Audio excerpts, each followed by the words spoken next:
Olá a todos, vamos começar agora a videoaula 8. E nesta videoaula estarei falando sobre a organização de uma rotina e desaquecimento. Aí entrarão vários conceitos de prática diária, tais quais aquecimento, técnica do instrumento e como organizar isso num dia de trabalho. Esse gráfico, que é a capa desta videoaula, ilustra bem a minha forma de pensar o meu trabalho de rotina. Vai ficar bem mais claro à medida que eu for explicando para vocês ao longo dessa videoaula. Vou ler para vocês uma série de citações de grandes trompetistas, na qual eles falam sobre essa questão do aquecimento, que eu acho que é parte indispensável da rotina.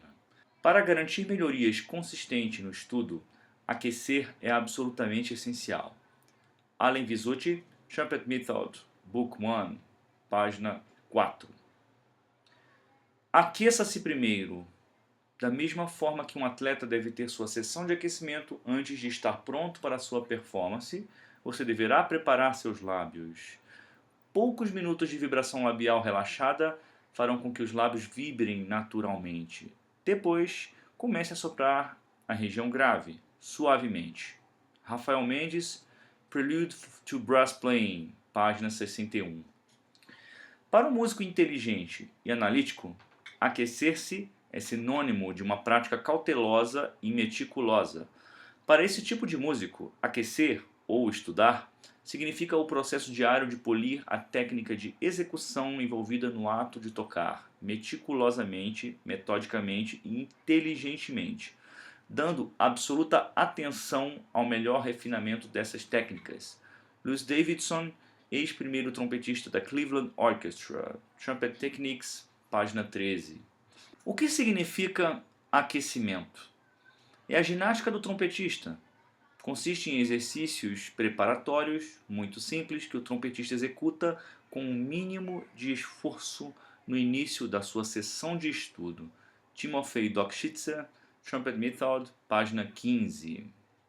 Quando falamos de rotina, é necessário que vários aspectos do estudo do trompete sejam contemplados nesta rotina. Por exemplo, eu gosto de contemplar esses aspectos que eu enumero de 1 até 7. O primeiro deles é a vibração labial, seja com o bocal ou vibração livre, o que a gente costuma chamar de buzzing. O segundo são as escalas e arpejo, que nos levam da região média até as notas pedais. Notas pedais são aquelas que se situam abaixo da tessitura do trompete.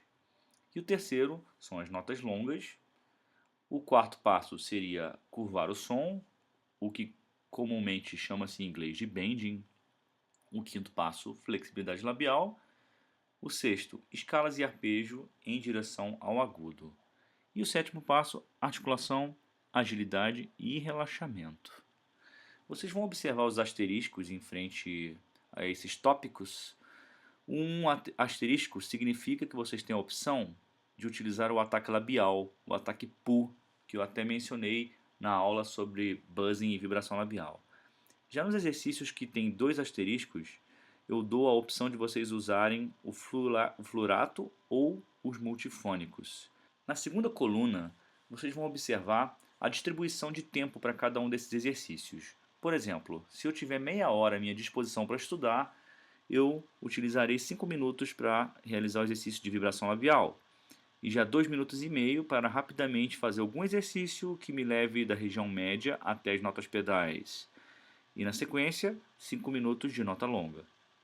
E logo depois, faria 2 minutos e meio de bending, a princípio apenas de semitom, porque o meu tempo de meia hora me limita a ser eficiente no meu aquecimento. Já o quinto passo, eu faria 5 minutos de flexibilidade labial. Já no sexto passo, eu faria rapidamente alguns exercícios de escala ou arpejo que me levem da região média até a região aguda. E para finalizar essa rotina, eu faria alguns exercícios de articulação, agilidade e relaxamento. Ou seja, eu já começaria a usar as articulações desligadas, buscando sobretudo a articulação tenuto e staccato. Se eu tiver uma hora à minha disposição para estudar, o que é o ideal, eu dobraria os valores, né, em meia hora. Obviamente que esses valores de tempo são aproximativos, é apenas uma questão que eu mesmo desenvolvi para orientar os meus alunos e também esta é a minha rotina pessoal. Claro que esta pode ser readaptada em função das necessidades de cada um. E vocês veem aqui a rotina na versão de 1 hora e meia e na versão de 2 horas. A versão de 2 horas é raramente faço. Gosto de realizar esta quando eu fico muito tempo sem tocar meu instrumento, voltando das férias, por exemplo. Eu acho muito interessante fazer 2 horas de rotina englobando todos esses aspectos técnicos do trompete. Vocês vão observar que na somatória da minutagem, a versão de meia hora acaba me dando 25 minutos de prática, a versão de 1 hora acaba me dando 50 minutos, a versão de 1 hora e meia me dá 1 hora e 20 e a versão de 2 horas me dá 1 hora e 40. Isso porque eu imagino que nesses exercícios de rotina eu não vou tocar 100% do tempo. Em algum momento eu vou estar mudando de exercício, folheando uma página. Nunca se esqueçam que o descanso faz parte do estudo. E essa rotina eu tento, sobretudo, fazer exercícios que não me fazem mal. É uma rotina realmente onde eu busco puramente o bem-estar com o instrumento. Exceção aqui, na etapa número 6. Na etapa número 6 eu tento realmente ir além das minhas habilidades, sobretudo na parte de nota aguda. E quando eu chego na parte 7, eu já trabalho a agilidade dos meus dedos, a agilidade de articulação, mas na região média. Então eu já faço uma espécie de mini desaquecimento aqui, em virtude do cansaço que pode ter sido ocasionalmente gerado na etapa 6 da rotina. A última coluna eu dou sugestões de autores, e vocês vão reparar que na maioria dos casos eu cito James Thompson, Michael Sachs, Claude Rippas, James Stamp, Max Schlossberg, Herbert Clark também. Esses autores representam o meu carro-chefe no que tange a rotina diária de estudos. E aqui vocês vão ver um gráfico dessa rotina que eu acabei de apresentar para vocês. Ou seja, esse gráfico em pizza mostra bem como que a minha rotina está balanceada. Por exemplo, o item 1, vocês vão ver aqui na extremidade direita do gráfico, na cor azul escuro, vibração labial e bocal representa 20% da minha rotina diária. Já os pedais, notas pedais, representam 10% da minha rotina diária. As notas longas representam 20% da minha diária. O bending representa 10% da minha rotina. A flexibilidade, 20% da mesma. As escalas em direção a notas agudas, né? Buscar o registro agudo, representa 10% da minha rotina. E a parte de articulação, notas tenutas, num contexto de relaxamento, representa 10%. Obviamente que esses valores são aproximativos. E cada um vai ter uma rotina diferente. Essa é a rotina que eu escolhi, que melhor se aplica à minha pessoa. E vou dizer uma coisa, a minha rotina ela muda bastante de semestre em semestre. Eu sempre me reavalio. Estou sempre buscando novas alternativas e estratégias para encontrar uma rotina de estudos ideal. O grande método para cornet de Jean-Baptiste Arbin, uma das obras pedagógicas mais importantes escrita para metais, é, sem sombras de dúvidas, o método completo do francês Arbin. Fonte: Jean-Pierre Matet, Joseph Jean-Baptiste Laurent Arbin, 1825 até 1889. Portrait d'un musicien français du 19e siècle, edição BIM. Então é o retrato de um músico francês do século XIX, nas edições BIM, publicado em 1977 pelo grande Jean-Pierre Matet. Para quem não conhece Jean-Pierre Matet, ele foi o editor-chefe do Brass Bulletin. Já que a gente está falando de rotina, o Arbin representa, na minha humilde opinião, o carro-chefe para quem quer tocar em orquestra sinfônica. Pois vejam bem, a maior parte da literatura de orquestra, principalmente do classicismo, ou seja, a virada do século XVIII para o século XIX e o próprio século XIX, trata-se de articulação, puramente notas desligadas, articulações desligadas, sim. O legato também é uma articulação. E o método Arbin enfatiza muito bem o emprego de articulações desligadas. Se vocês forem tocar um dia na orquestra uma sinfonia de Mozart, Beethoven, Brahms, Schumann, Schubert, vocês vão observar que a maioria das vezes, na maioria esmagadora das vezes, vocês vão estar tocando articulações desligadas. Por isso, é muito importante que o trompetista trabalhe a qualidade desse toucher, porque muitas vezes no contexto orquestral a articulação ela tem que ser muito suave, já que nós trompetistas, nesse repertório orquestral do século XVIII e XIX, nós não temos um papel principal, nós não somos solistas, nós somos coadjuvantes. Então um ataque suave vai permitir com que o trompete soe de maneira mais delicada, não encobrindo as importantes passagens que são tocadas pelas madeiras e as cordas. E isso vai realmente de encontro à ideia do Jean-Baptiste Arban de trabalhar a articulação, ter uma articulação limpinha e delicada. É obviamente que isso muda com a chegada da música do século XX, até mesmo antes. Os românticos russos como Tchaikovsky, Korsakov, a gente já usa uma articulação um pouco mais incisiva do que em repertório alemão do classicismo e do romantismo, principalmente na primeira fase do romantismo, de Beethoven, Schubert e Schumann. Já a parte final do romantismo, o trompete já ganhou um papel muito mais importante na questão solística.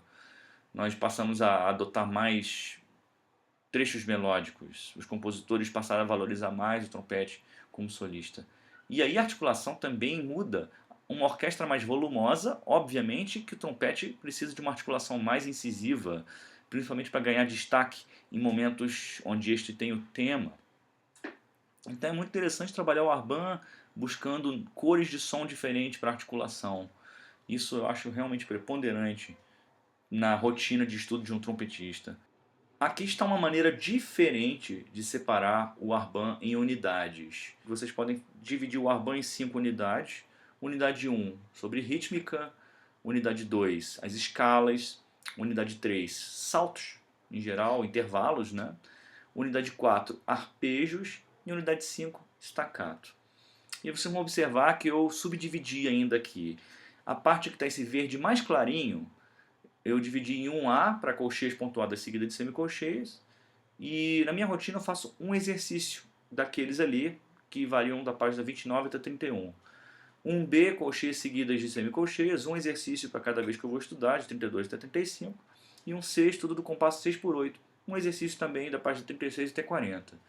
Depois, unidade 2, 2A, 2B e 2C, escalas maiores, uma página das escalas maiores, essas estão ali entre a página 61 e 77. 2B, escalas menores, escolho um tom de escala menor na página 78. 2C, escalas cromáticas, um exercício a cada vez que eu pratico, página 79 e 82. E 3, unidade 3, notas de adorno, uma linha de cada exercício, apenas uma linha, na página 90 até 91. E 3B, intervalos, também uma linha, da página 128 até 129. A unidade 4, eu subdivido ela em 3 partes. 4A, arpejos maiores, uma linha a cada vez que eu estudo, página 145 ou 147. 4B, arpejos menores, uma linha, página 146 ou 148. 4C, arpejos de sétima de dominante, uma linha, página 151. Já na unidade 5, 5A, staccato duplo, um exercício, página 177 até 180. 5B, staccato triplo, um exercício, página 57 até página 153. Vocês vão observar agora esse pequeno gráfico sobre a proporção do estudo do Arban. Obviamente que os valores são aproximativos e isso pode variar muito de pessoa para pessoa. Mas na minha concepção, vocês vão observar que a parte inferior do gráfico, que está nas cores laranja, azul celeste e violeta, diz respeito à escala, sejam elas cromáticas, menores ou maiores. Ou seja, é quase a metade do gráfico, não é? Então, quase 50% do trabalho no método Arban é relativo às escalas. E, obviamente, as escalas são uma parte indispensável, integrante da música universal. Música é composta por escalas, arpejos estes, que quando tocados simultaneamente dão origem aos acordes, e os intervalos, saltos de intervalos. Agora, em geral, depois do Arban, o ideal é que você estude seu repertório solo, mas tomem cuidado, o estudo do Arban pode ser bastante cansativo e fazer com que você não seja produtivo estudando suas peças solos, seu concerto de Haydn ou Arutunia ou o que quer que seja. Por isso que existem algumas estratégias de desaquecimento. Alguns desses desaquecimentos eu só recomendo em caso de fadiga extrema. Vamos por partes. O primeiro desaquecimento seria o Clark 2, um exercício do Clark que eu acho que todos vocês devem conhecer.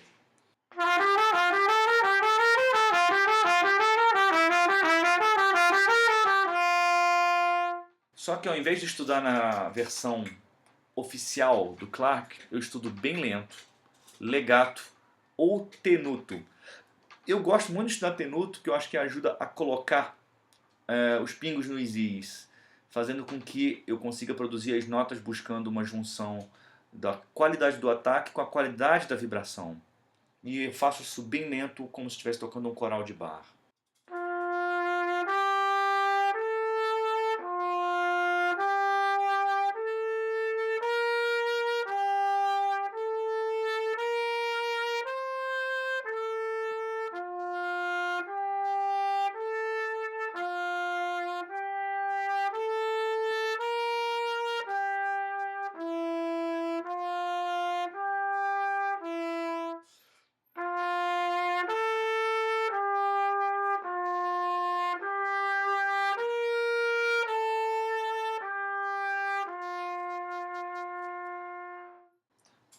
Apenas para exemplificar. Esse exercício de desaquecimento eu considero um mini desaquecimento. E eu realizo esse exercício quando eu estou me sentindo cansado e quero voltar a estudar. Então, suponhamos que eu tenha estudado o Arban e eu estou morto, cansado.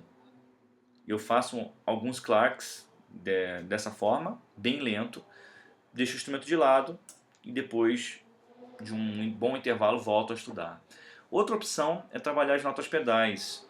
Para isso tem um exercício fantástico no método do Claude Rippas, que é o Einspielen aus der Mitte. Isso significa aquecer-se a partir dos sons medianos.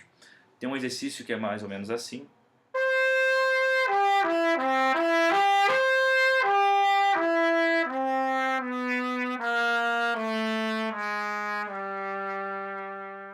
Começa exatamente nessa tessitura e vai até as notas pedais.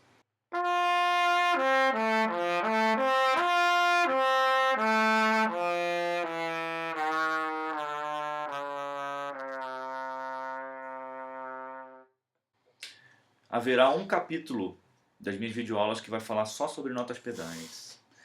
Esse também é um bom desaquecimento intermediário. Já o terceiro é um desaquecimento que eu só faria num caso extremo de fadiga muscular, no qual eu sinto que meus lábios realmente estão cansados e eu tenho que estar bem no dia seguinte para tocar na orquestra, por exemplo. São notas longas na dinâmica de 3 P's, ataques começados pelos fonemas Fu, Pu e Tu. Então eu produzo essa escala cromática de 1/8, começando pelo o Sol médio, até o Sol grave, fazendo 1/8. E eu começo pela articulação Fu, ou seja, eu levo o ar até meus lábios sem atacar, dessa forma.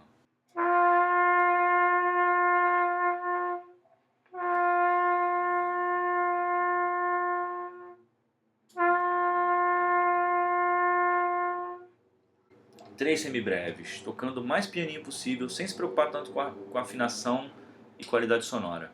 Depois eu vou descendo cromaticamente, né, fazendo todas as posições até chegar ao Sol grave. E depois eu repito o mesmo procedimento com a articulação Pu, que eu chamo de ataque labial, e finalmente, uma terceira vez, a mesma escala cromática descendente, usando a articulação Tu, ou seja, conjugando o Pu, ataque labial, com o ataque da língua, o golpe de língua. E esse desaquecimento funciona muito bem. Agradeço muito ao professor William Nolte, que me apresentou esse desaquecimento. William Nolte é o primeiro trompete da Orquestra da Ópera de Zurique, e eu tive a honra de ter aulas com ele e tocar segundo trompete para ele na temporada de 2005, 2006, 2007 da Ópera de Zurique, na qual eu fiz uma academia de orquestra. E assim chegamos ao final desta videoaula, e eu vou falar nas próximas videoaulas sobre cada um daqueles aspectos de rotina que eu mencionei, ok? Se você gostou do vídeo, não se esqueça de curtir, comentar e compartilhar. Além de assistir os demais vídeos do meu canal, se inscreva no meu canal do YouTube, clique no sininho para receber atualizações. Muito obrigado e nos vemos na próxima videoaula. Até breve.